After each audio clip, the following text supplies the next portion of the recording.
Continuando con nuestra lectura, estamos con el libro de Plegarias de Phil Kurz y vamos a iniciar lo que es el capítulo número 14. Iniciamos.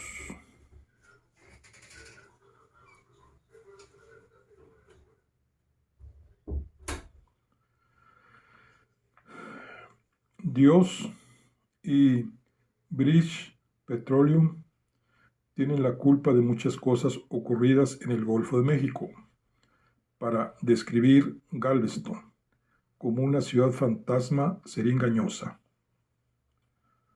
Daba la impresión de que hasta los fantasmas se habían montado en un tren para dejar atrás la carretera elevada de Galveston, retirándose tierra adentro y hacia el norte por la autopista del Golfo en busca de alguna ciudad más agradable que acechar como Houston o Dallas. Por lo menos la mayoría de los fantasmas, prácticamente el único lugar que parecía albergar aún un par de espectros era la casa diocesana católica, a la que me había llevado el obispo Cohan la víspera, la vivienda donde por lo visto iba a pasar una temporada a falta de algún apartamento gratuito mejor. Desde afuera no parecía muy prometedora. Era una casa de madera de principios del siglo XX, con 3 plantas y una torre en una esquina, balcones y galerías a su alrededor, y una cerca de madera blanca. La casa era mucho más grande de lo que había imaginado, y como muchos edificios antiguos de Galveston, su lugar más adecuado habría sido un vecindario tenebroso de alguna ciudad como Amityville. He visto casas de aspecto más horripilante, pero solo en la cubierta de una novela de Stephen King. En su interior, en cambio, todo resultaba mucho más agradable. El lugar estaba espectacularmente limpio. Cogan no había exagerado, y la casa estaba tan bien equipada como había prometido, con televisión de pantalla panorámica, una bodega bien surtida y una generosa biblioteca. También estaba bien amueblada, con una cama grande y muy cómoda, bonitas alfombras españolas y muchos muebles tapizados en cuero. Hasta me gustaron los grabados enmarcados en las paredes, aunque muchas imágenes eran de temas religiosos. Cogan dijo que pertenecían a un artista inglés llamado Stanley Spencer, que me sonaba vagamente, mientras que su resurrección era gratamente común. Sus ángeles del Apocalipsis parecían un grupo de esposas fondonas de vuelta a casa después de una reunión de Weight Watchers. A pesar de las comodidades materiales, no dormí bien la primera noche. El árbol delante de la casa tenía la forma perfecta para un ahorcamiento, efecto agravado por un antiguo pedazo de cuerda atado a la rama más robusta. Le hacía falta una buena poda, y azotado por las brisas marinas mexicanas que antaño habían hecho de Galveston un lugar mejor que Houston para vivir. Las ramas estuvieron repiqueteando contra las ventanas de arriba toda la noche. Como estaba hecha de madera de arriba abajo, la casa crujía igual que una goleta naufragada al refrescarse después de las altas temperaturas del día, por lo que hubo varias veces durante la noche en que me vi obligado a levantarme para comprobar lo que ya sabía, que era el único habitante de aquella construcción. No era solo la única persona en la casa. El hecho de que los demás edificios del vecindario estuvieran vacíos y con tablones en sus puertas no hacía sino realzar, si se puede decir así, el efecto espectral de mi nuevo hogar. Podría haber vaciado todo un cargador por la ventana y nadie se habría inmutado. En la gasolinería local se rumoreaba que Galveston estaba en vías de recuperación, pero nadie lo hubiera dicho. Me he visto en cajas de algodón más juiciosas que Galveston. Cada vez que miraba por una ventana, tenía la sensación de que iba a aparecer por la calle una manada de zombies. En la tienda de ultramarinos local de Strand Rare Street, junto al puerto de color verdoso, el tipo de detrás de la caja registradora era de algún pueblo de mierda en el círculo ártico de Rusia. Bromeó con que Galveston le recordaba a su hogar y lo creí. No me habría sentido más aislado aunque hubiera estado vigilando un campamento en el Polo Norte. Y esa mañana de domingo en particular, cuando salí de Galveston, al volante de mi coche, nunca había pensado que me alegraría de ir camino de la iglesia de Lakewood. Apenas había abandonado la isla y había cruzado la carretera elevada cuando me sonó el móvil. Era Elena Mónaco. ¿Dónde te habías metido, Martín? Ayer estuve llamándote a casa todo el día, se quejó, y no contestabas el móvil ni al correo. Vaya, Elena, cualquiera diría que te preocupas por mí. ¿Dónde coño estás? En Galveston, respondí. Vivo ahí, desde ayer. Por eso no me localizabas en casa. Me he mudado. Tendría que haber llamado a la oficina para avisar, pero es el primer día libre que tengo desde que me dejó Ruth. ¿Galveston? ¿Por qué coño te has mudado ahí? ¿Estás harto de la vida o algo así? En realidad es una casa bastante agradable durante el día y no tengo que pagar alquiler. De haber sabido que estabas tan desesperado, te he ofrecido el sofá de mi casa. Ya, eso lo dices ahora, pero a las tantas de la noche, cuando nos hubiéramos tomado unas copas y empezaras a tirarme los tejos, bueno, quién sabe cómo acabaríamos. Y yo que me sentía mal por ti. No es necesario.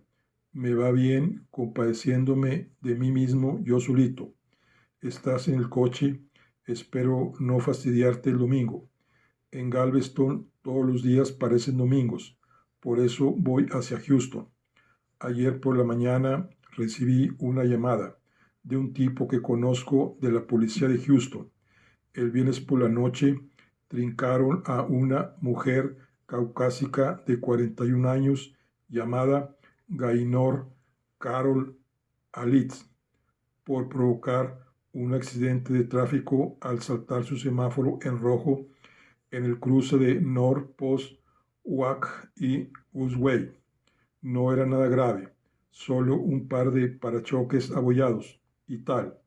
Al parecer se había asustado al ver un coche patrulla que iba a Memorial Park para investigar el último asesinato. Al menos eso pensaron los dos agentes, pero cuando empezaron a hacerle preguntas se puso casi histérica y les dijo que quería confesar que había matado a alguien. Los asesinatos en serie, el asesinato de Philip Osborne, pero es una chiflada, no tiene que serlo. Eso creyó la policía, así que decidieron probar suerte y el polígrafo indicó que decía la verdad. Fue entonces cuando me llamaron y cuando hablé con ella anoche parecía bastante razonable, como que hablaba en serio. No me dio ningún detalle, pero se ciñe a lo que declaró la policía de Houston. Me dijo que se enteró de la muerte de Osborne por las noticias de la tarde y que se sintió culpable, razón por la que confesó ya para empezar. De pronto la perspectiva de ir a Lakewood no parecía muy importante.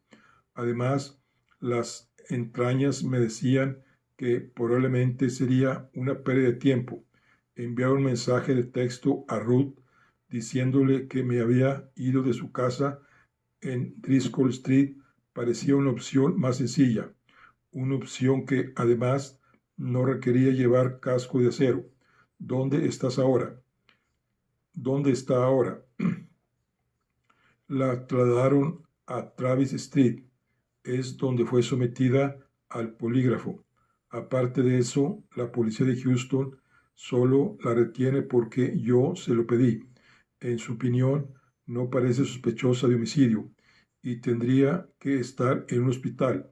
Después de todo, en realidad, Osborne no fue asesinado. Al menos hasta donde sabemos no lo fue. Quedamos en el Connell Island, en la esquina de Dallas. Sugerí, claro, voy hacia ahí.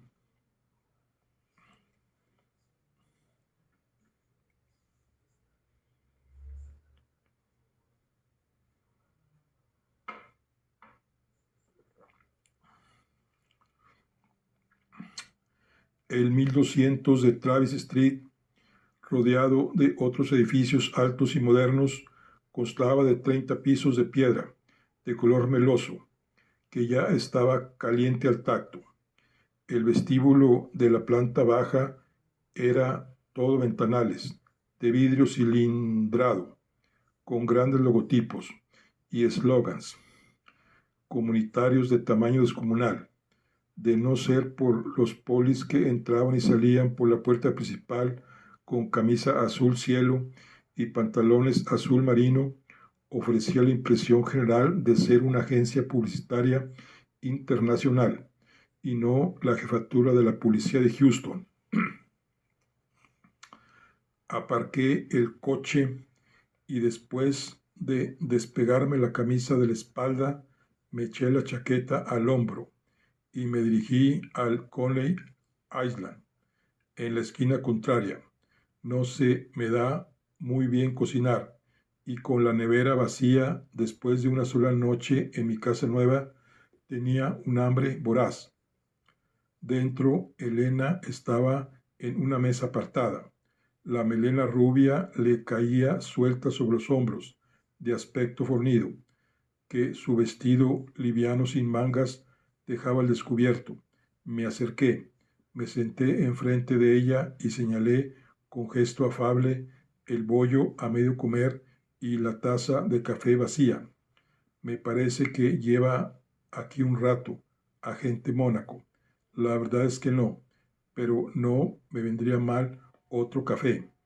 La camarera se acercó, sirvió más café y agua, y le pedí lo que quería, con avidez. Le devolví el menú de plástico pegajoso y en cuanto se alejó, saqué un frasquito de gel antiséptico y me froté un poco en las manos. Elena meneó la cabeza y sonrió. El mismo Gil Martins de siempre. ¿Qué pasa?, pregunté. Yo no me preocuparía de los gérmenes. Seguro que te mata el colesterol que lleva todo lo que has pedido. Eso o los cigarrillos que has empezado a fumar otra vez. Te huele la ropa. Vaya, con un olfato como el tuyo, deberías trabajar en el FBI. Llegó mi desayuno y Elena se las apañó bastante bien para disimular su horror mientras yo comía. No te preocupes por mí, dijo. Me encanta ver cómo se atibora la gente. Lo siento, pero llevo sin comer nada desde ayer al mediodía. Le expliqué. En Galveston no hay ningún sitio donde poder ingerir algo decente. ¿Cómo es la casa? Cruje mucho, sobre todo por la noche, pero por lo demás es bastante acogedora. Nos espera algún poli a las 11, un detective que se llama Kevin Blunt. Cuando terminé el desayuno, me propiné unos golpes en el pecho y pagué la cuenta. Salimos y el calor nos abalanzó como un incendio en la pradera. Cruzamos la calle hasta el ambiente fresco del edificio de la policía de Houston y anunciamos nuestra presencia a la muñeca Brass, que era la recepcionista. Unos minutos después, el inspector de policía Blunt bajó y nos llevó a una sala de interrogatorios sin ventanas. Era uno de esos tipos en plan despiadada, figura de autoridad con una manera de hablar arisca que estaba a la altura de su rotundo apellido. Llevaba botas de vaquero de piel de avestruz y chaqueta de sport de lino azul con botones dorados en los que había repujadas pequeñas serpientes de cascabel que seguramente se parecían mucho a sus hijos. Si queréis saber mi opinión, perdéis el tiempo, dijo, a la vez que nos invitaba a sentarnos. Una asesina movió la cabeza. Llevo 20 años investigando homicidios y a mi modo de ver, esa mujer lleva SNPS escrito en la frente. SNPS de asesinato, por si hay alguna duda. SNPS es uno de los acrónimos del glosario de los agentes de la ley que, como la mayoría, están diseñados para impedir que la población estadounidense en general sepa tanto como le gustaría sobre nosotros. Significa sencillamente no parece sospechoso. Si los federales creían que merece la pena, adelante. Estáis en vuestra casa, refunfuñó. ¿Qué demonios? Nos encanta cooperar con el FBI. De hecho, hace que nos sintamos importantes, pero a falta de más pruebas que la improbable confesión de la señorita Alitz, no puedo seguir reteniéndola. ¿Qué coño? Ni siquiera estamos investigando la muerte de Phil Osborne como sospechosa. Y a decir verdad, tengo mejores cosas que hacer un domingo por la mañana que supervisar una entrevista con una mujer que delira a más no poder. Desde luego, le agradecemos su cooperación, inspector, dije.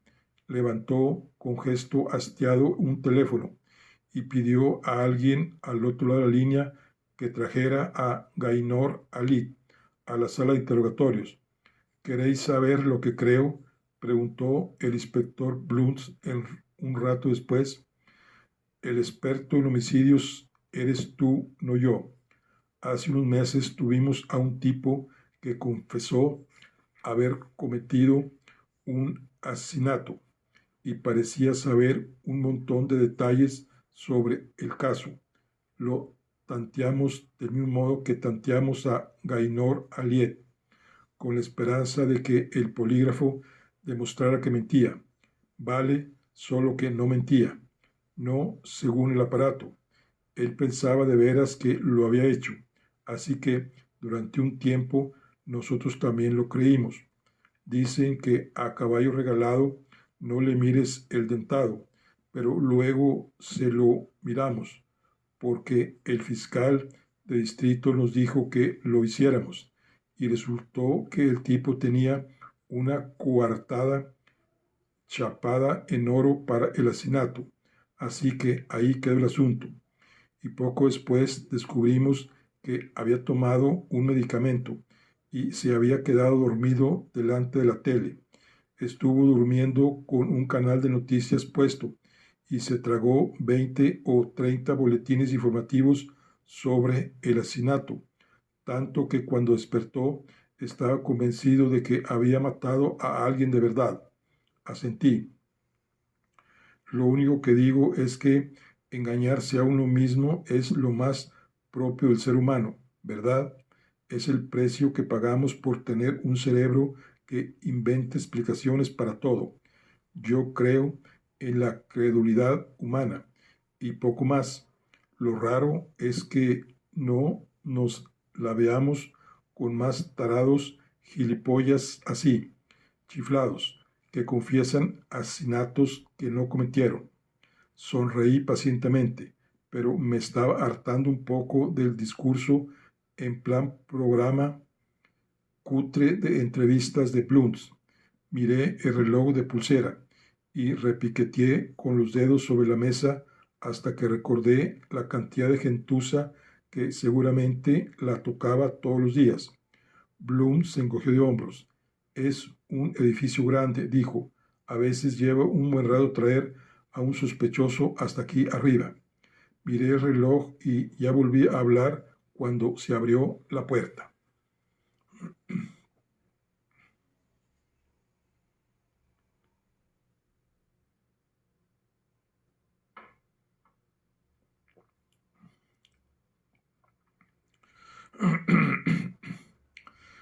Después de unas cuantas preguntas y respuestas rutinarias que, en teoría, debían hacer que se sintiera más cómoda, le pregunté a Gaynor Ali si quería que estuviera presente un abogado. Rehusó, tal como había hecho la víspera, y puesto que a esas alturas ni Bloods ni el FBI nos inclinábamos a pensar que hubiera cometido nada aparte de una infracción de tráfico, no creímos necesario buscarle representación jurídica. Era una mujer alta, con cabello pelirrojo y más bien corto, y las cejas depiladas. Estaba bien dotada y lucía un sencillo vestido tirando a púrpura, demasiada sombra de ojos verdes, y en torno al cuello pecoso un crucifijo de oro grande. Su rostro, no poco atractivo, ofrecía un semblante indignado, y alguna que otra vez, cuando se negaba a responder una pregunta, su barbilla irregular adoptaba un aire agresivo. Se sonrojaba intensamente y en cuestión de segundos el cuello largo y pálido se le cubría de manchas, como si se hubiera tragado algo peligroso, como una verdad que quisiera ocultar. Hasta ese punto resultaba fácil calarla. No podría haber jugado al póker. Todo lo que había sobre sus amplios hombros la delataba. El viernes por la noche informó a 2 agentes de la policía de Houston de que asesinó a Philip Osborne. Dije que la llevó a decirles que había sido la autora de tal hecho. Cometí un error, de acuerdo. Cuando oí la sirena, no sé por qué, pero pensé que me perseguían. Por eso me salté el semáforo en rojo. Después de chocar con el otro coche, estaba muy alterada, supongo. Así que la llevaba sobre su conciencia. La muerte de Osborne. Sí, contestó, pero se lo dije a la policía y no al FBI. No sé por qué creen que puede ser un asunto federal. Eso es cosa nuestra, repuse. Creo que tengo derecho a saber por qué me interrogan ustedes y no la policía de Houston, puesto que de momento he renunciado a mi derecho a tener representación legal. No hay motivo para no decírmelo, ¿correcto? Parece muy bien informada, Gaynor. Estos matices de la jurisdicción a veces nos resultan confusos incluso a nosotros. Soy periodista judicial en el Tribunal de Distrito del Condado de Harris, en Franklin Street. El FBI está involucrado en este caso porque Phil Osborne recibió varias amenazas de muerte por parte de organizaciones de extrema derecha. Estamos obligados a investigar esas cosas. Era mentira, pero no me pareció que si alguien escuchaba la grabación fuera a tener ningún problema con eso. Ahora bien, quizá le gustaría decirnos por qué asesinó a Phil Osborne y luego tal vez podría explicarnos cómo lo hizo exactamente. Gaynor Ali negó con la cabeza.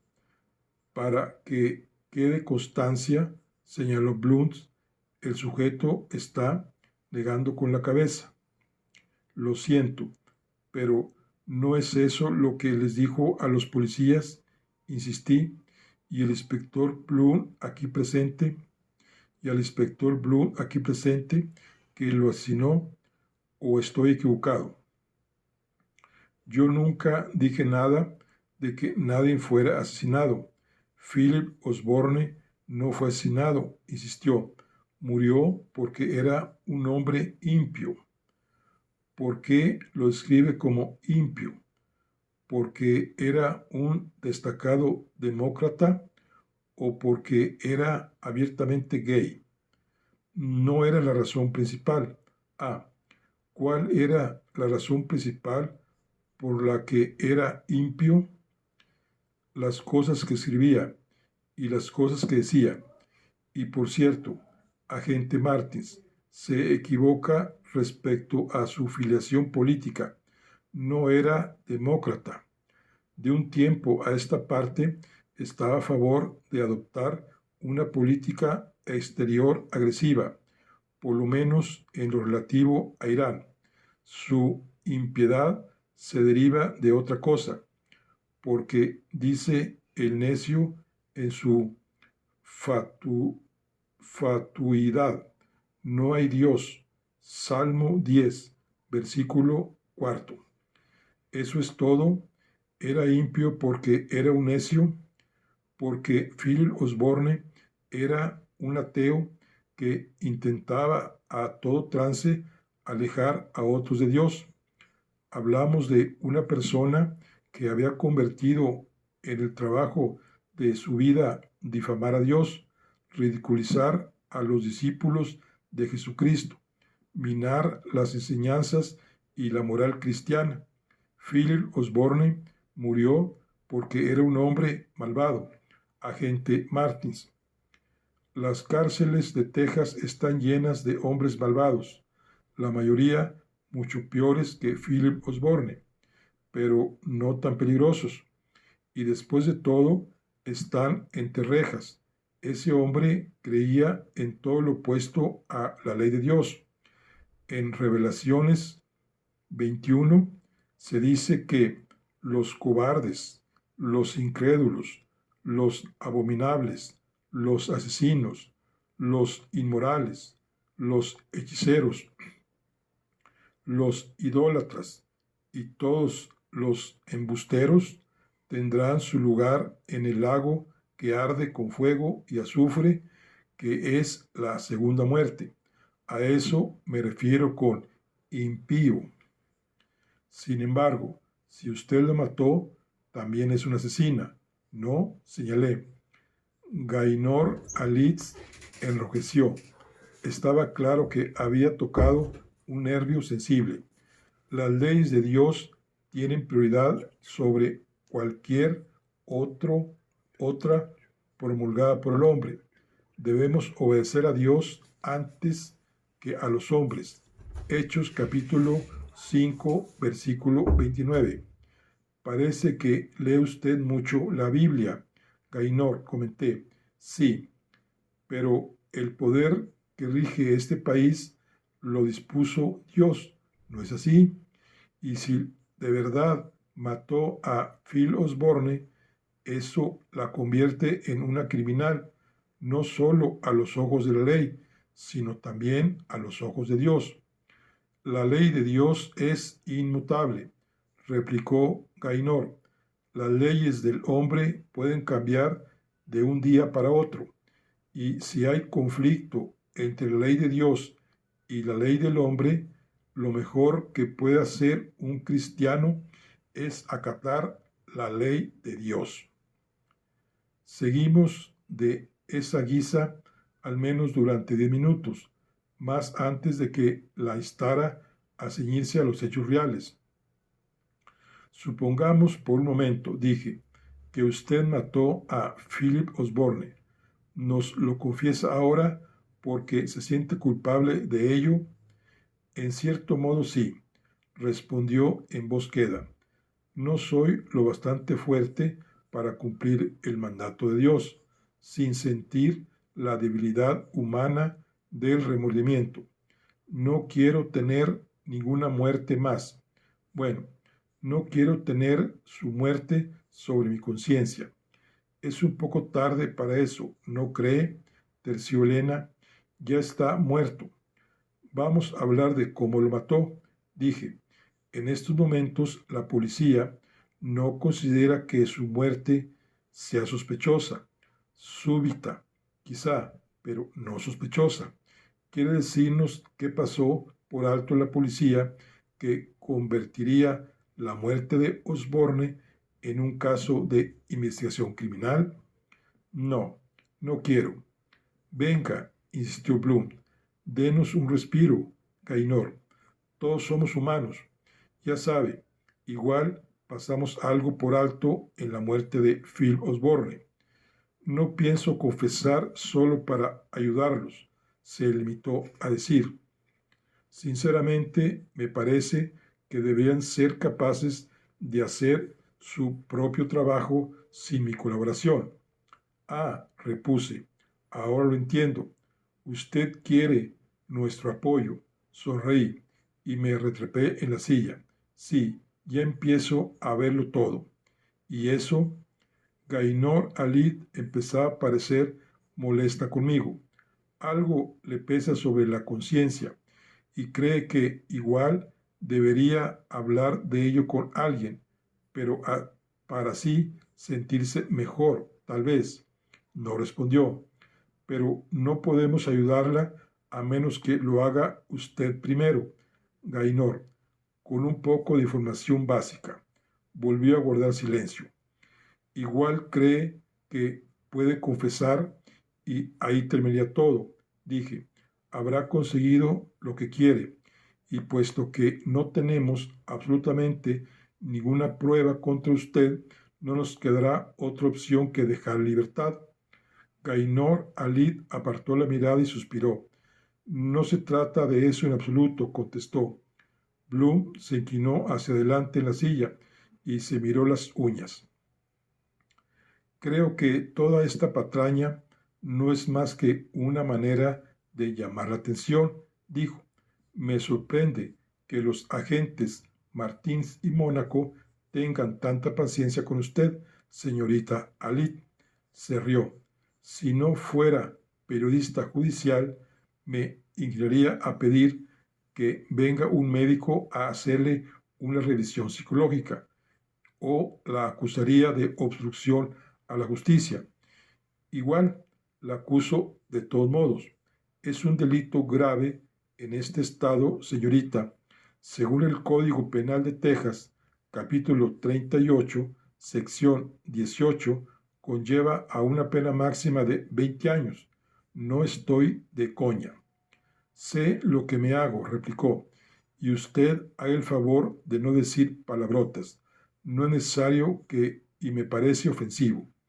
Durante un largo instante reinó el silencio. Bloom estaba a punto de recoger la grabadora para poner fin a la entrevista, cuando Elena habló. Espere un momento, le dijo, y luego en voz baja a Gaynor Alid.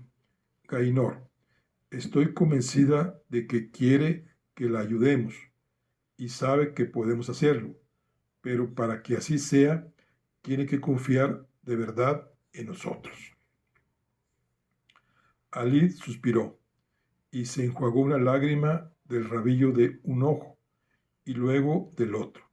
Después sacó un pañuelo y se sonó la nariz cada vez más roja. Tengo miedo, respondió. ¿De quién? Preguntó Elena. No se lo puedo decir.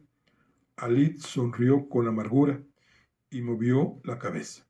Lo siento, agente Mónaco, no puedo, de veras, pero no quiero ir a casa, sobre todo hoy. ¿Qué tiene hoy de especial? Preguntó Elena. Es domingo. No quiero estar en casa en domingo. Siento más la presencia de Dios en domingo y cuando estoy a solas. Algo en su actitud me hizo pensar en cómo me había sentido yo la noche anterior en la casa diocesana de Galveston, una sensación de nerviosismo. Si no le importa que lo diga Gaynor, señalé, parece que nos está diciendo que está asustada de Dios. Digamos que hay más motivos para temer a Dios de lo que pueden llegar a imaginar. Así pues, cuando dice que teme a Dios, no lo hace en un sentido respetuoso, señaló Elena. En otras palabras, no es una manera de hablar como podría pronunciar esa frase un sacerdote en una iglesia. Lo dice en un sentido real. ¿Estoy en lo cierto? Sí, así es. Y le tengo miedo, mucho miedo. Temo a Dios Todopoderoso como temería sus huracanes, sus inundaciones o sus plagas, o el poder de la radiactividad. Temo al ángel de Dios, temo el poder de Dios y su ira. Me da miedo, sí, mucho miedo. Fue así como si su miedo resultara contagioso, porque todos nos quedamos en silencio un momento. Luego caí en la cuenta de hacia dónde iba encaminado todo eso en buena lógica, o al menos según la lógica de su creación. ¿Fue Dios quien acabó con la vida de Phil Osborne? Le pregunté. Sí, respondió. ¿Pidió usted a Dios que matara a Phil Osborne? Sí. ¿Cómo? Indagué. ¿Cómo se lo pidió? Si algo pidieres en mi nombre, yo lo haré. Citó Juan capítulo 14, versículo 14. A ver si me ha quedado claro, Gainor, repuse. ¿Está diciendo que rezó a Dios para pedirle la muerte de Phil Osborne? Sí. ¿Y Dios lo mató? ¿Cómo? No estoy seguro, pero creo que Dios probablemente envió a su ángel de la muerte para que cumpliera su mandato, igual que en el Éxodo capítulo 12. Jesús. Bloom soltó un profundo suspiro y levantó la vista al techo. No, Jesucristo no, insistió ella. Dios, hay diferencia. Claro, masculló Bloom. La oración del justo es poderosa y eficaz. Cito a Litz. Santiago, capítulo 5, versículo 16. ¿Está diciendo que lo mató con sus plegarias? Pregunté. Sí, murió a causa de mis plegarias. Esto es mucho suponer, Gainor, intervino Elena, y ya nos perdonará si nos resulta un poco difícil de creer. Bienaventurados los que no han visto y aún así han creído. Igual eso era más sencillo en los tiempos bíblicos que ahora, objetó Elena. Aún así, es muy cierto. Bueno, explicaría muchas cosas, ¿no? ¿A qué se refiere? Las circunstancias de la muerte de Philip Osborne tampoco fueron normales, ¿verdad? Señaló Gainor Ali. Lo único que dijo la prensa después del incidente en el Hotel Sasa fue que había sufrido una crisis nerviosa, pero sabemos que huyó de algo que le daba mucho miedo. Era cierto, por respeto y admiración a uno de los suyos, la prensa solo había informado de la crisis nerviosa de Osborne. No se había publicado nada de su intenso miedo en los momentos anteriores a que sufriera un colapso en las fuentes, ni en los minutos previos a su posterior fallecimiento. Y hasta que murió, continuó ella, se encontraba en un estado de catatonia que sus médicos no podían explicar. ¿No es así? Algo lo aterraba y algo acabó con su vida al final. Pero no fue un revólver, ¿verdad? Ni fue veneno. No, fue algo mucho más poderoso que cualquier arma humana. Bloom tenía los ojos en blanco y no se le podía reprochar precisamente. Lo que estaba diciendo Gainor Ali parecía una locura y sin embargo su manera de decirlo hacía que casi pareciera verosímil.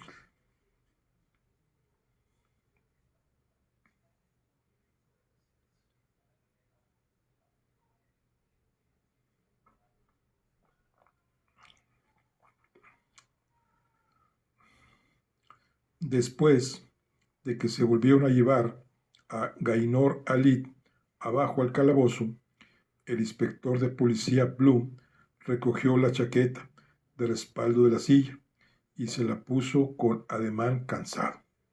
Esa mujer está chalada. Sonreía de oreja a oreja y movía la cabeza con la expresión de quien cree haberlo visto y oído todo, al menos hasta que había visto y oído a Gaynor Alid. Yo estaba de su parte, pero no sonreía, aún no, y Elena tampoco. ¿Qué opinión te merece?, preguntó ella. La verdad es que no sé qué pensar de ella, Elena. En ciertos aspectos parecía racional, incluso perspicaz. ¿Te has fijado en cómo, cuando he descrito adrede a Osborne como demócrata, ha señalado acertadamente que en muchos asuntos de política exterior era en realidad ultraconservador? Era lo que ha dicho, lo que parecía una locura, no como lo ha expresado. Pero no todo lo que ha expuesto sonaba locura, objetó Elena.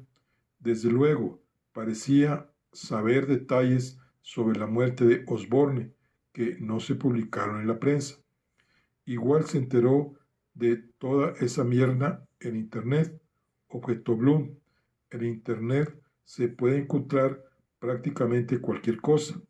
El otro día apareció el video de mi propia boda en YouTube. Hacía 20 años que no veía esa puta película de terror. Igual se enteró en la red, repuso Elena. Igual no. Venga, dijo Bloom, no se puede matar a alguien rezando para que se muera, ni siquiera en Haití. Si rezar diera resultado, mi segunda esposa pesaría 50 kilos menos de lo que pesa que ahora. Revisé mis notas y me incliné por encima de la mesa hacia la grabadora. Cuando llevábamos 22 minutos, Gaynor Alid ha dicho otra cosa que era interesante y luego se ha corregido. Empecé a reembobinar la grabación. He tomado nota del momento. Aquí está. Pulsé el botón de play. Nos lo confiesa ahora porque se siente culpable de ello. En cierto modo sí. No soy lo bastante fuerte para cumplir el mandato de Dios sin sentir la debilidad humana del remordimiento. No quiero tener ninguna muerte más. Bueno, no quiero tener su muerte sobre mi conciencia. Paré la grabación. Ha dicho, ninguna muerte más, como si hablara de varias. Es cierto, ¿verdad, señora Elena? ¿Estás pensando lo mismo que yo? Que igual rezó para que murieran más de una persona. Sí, pero Eggman, quizá, Clifford Richardson. Le hablé a Bloom de los otros casos que pensábamos que podían estar relacionados de alguna manera. Bloom escuchó con paciencia y dijo, no iréis a decirme que os creéis esas gilipolleces que ha dicho, ¿verdad? Que mató a Phil Osborne por medio de plegarias. Repuse, no, pero seguro que estaréis de acuerdo en que el rezo es un indicio razonable de que hubo intención de cometer un homicidio, solo porque declare que fueron sus oraciones las que acabaron con la vida de Osborne, no significa que fuera ese el motivo de su muerte. Igual se cometió un delito real que sencillamente no hemos descubierto todavía. Eso es dar palos de ciego, repuso Bloom. Si algo he aprendido en homicidios es que el sospechoso más evidente es casi siempre el culpable. Si uno tiene a un tipo con un arma humeante en la mano, es una estupidez ir a ver si el coronel Rubio del puto Cluedo tenía coartada. Es posible, reconocí, pero si algo he aprendido en terrorismo nacional y contraterrorismo es que las conspiraciones parecen por naturaleza improbables. Es una pena que tengamos que soltarla, dijo Elena. Me parece que no quiere salir a la calle. ¿Tenemos que soltarla? No estoy tan seguro. ¿Qué? Dijo Bloom, horrorizado. Según vuestro propio polígrafo, no miente. Claro, está convencida de que dice la verdad. Muchos pirados lo están. Yo podría convencerme de que soy el puto Napoleón, pero ¿quién me iba a creer? El polígrafo solo es inadmisible si un acusado se niega a someterse a él o si viola el derecho del acusado estipulado en la sexta enmienda a obtener testigos favorables. Me encogí de hombros. No veo cómo Gainor Ali podría impugnar el polígrafo si demuestra que está diciendo la verdad. Blunt me leyó el pensamiento. Ah, no, dijo, yo no. Si creéis que voy a presentarme ante un juez para explicarle por qué quiero retener bajo custodia a esa puta loca, estás más chiflados que ella. Ha dicho que no quiere irse a casa, arguyó Elena. Salta a la vista que tiene miedo de algo o de alguien. Yo también, dijo Bloom, tengo miedo de que mi mujer se me caiga encima desde más de medio metro de altura. También tengo miedo de ir ante los tribunales y quedar como un gilipollas por culpa de algún abogado listillo. Mirad, chicos, Gainor Ali ya ha sido acusada de una infracción de tráfico, por lo que no hay razón para retenerla por nada más. Y ahora que he oído lo que tiene que decir, quiero que esa mujer se largue de aquí antes de una hora. ¿Por qué no pedimos una orden judicial para que se le otorgue protección con carácter de urgencia, Gil? Sugirió Elena, sin hacerle el menor caso. ¿Protección de qué? Me encogí de hombros. No es un caso de violencia doméstica. Una orden por motivos de salud mental. No creo que constituya un riesgo para sí misma. Aún así, igual convencemos a un juez para que dicte una orden a fin de que quede retenida para que sea sometida a un examen psiquiátrico. El resultado del polígrafo no hará sino respaldar la petición. Blue seguía negando con la cabeza. ¿Por qué no? Pregunté. Tú mismo lo has dicho. Está loca. La gente parece loca y dice disparates hasta el momento en que entran en la sala del tribunal. Entonces siempre se las apañan para mantener el tipo y uno acaba quedando como un puto nazi. Sí, convine, pero lo único que hace falta para obtener una orden judicial es aportar una causa razonable. Después puede ser retenido durante un plazo de hasta 21 días. La única manera de que obtengas una orden por motivos médicos para esa mujer es que ella colabore, y no me parece que sea muy cooperativa. Bloom tiene razón, Elena.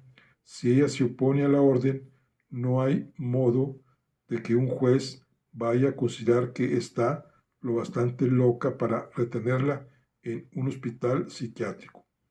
Quizá coopere, dijo Elena, en el caso en que esté asustada de veras.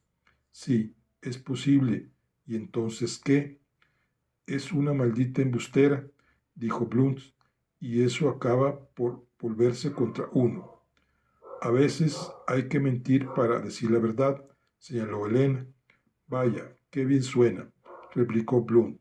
¿Te lo enseñaron en Cuántico, guapa? ¿Podemos interrogarla de nuevo? Dijo Elena. Estáis perdiendo el tiempo, insistió Bloom. Dios santo, ojalá tuviera yo la carga de trabajo que por lo visto os asignan a vosotros. Igual no tenéis nada mejor que hacer. Yo voy abajo a firmar una orden de puesta en libertad y después me voy a casa a disfrutar de lo que queda del domingo. Luego salió por la puerta de la sala de interrogatorios y nos dejó solos a Elena y a mí. Bueno, ¿qué hacemos ahora? Preguntó Elena. Dejarla ir. ¿Y qué pasa con la de obtener una orden judicial? A eso, sonreí. Estaba utilizando al inspector Plum para llevar a cabo un pequeño experimento. Quería ver si hay alguna manera de que todo esto no suene como una auténtica locura. Y no la hay, ¿verdad? Si llamo al abogado en jefe del FBI e intento explicarle toda esta historia, probablemente me haga dejar la placa. Es domingo, igual está en misa, igual hasta cree en Dios, en cuyo caso bien podría pensar que el relato de Gainor Alit tiene alguna base. Nunca he conocido a un abogado que no ponga las pruebas 10 metros por delante de las creencias, yo incluido, por cierto. No creo ni por un instante que Phil Osborne muriera como resultado de las oraciones de esta mujer. Entonces dejamos que se vaya.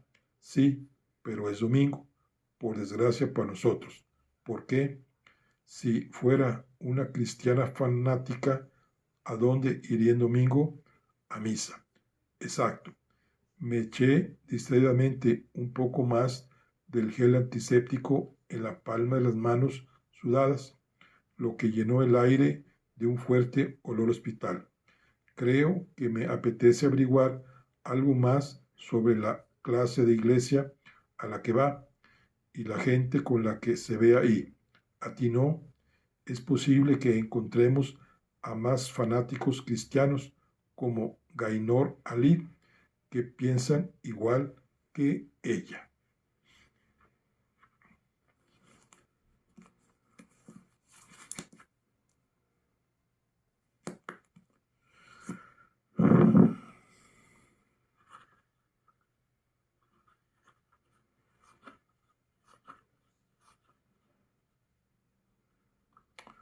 Bueno, aquí concluimos lo que es el capítulo 14. Aquí concluimos la charla de hoy. Nos vemos en la siguiente.